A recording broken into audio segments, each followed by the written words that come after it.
Big update sa kaso ng mga nawawalang sabungero. Formal nang pinakakasuhan ng Department of Justice ang kontrobersyal na gaming businessman na si Charlie Atong Ang at 23 iba pa sa Regional Trial Courts ng Lipa City, Santa Cruz, Laguna at San Pablo, Laguna.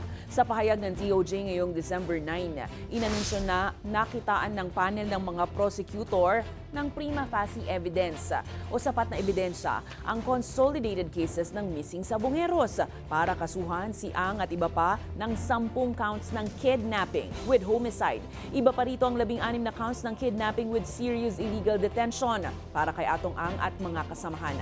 Nakalista rito ang iba-ibang pulis na umano'y kasabwat sa kaso. Wala naman sa listahan ng aktres na si Gretchen Barreto na unang idinawit sa preliminary investigation stage.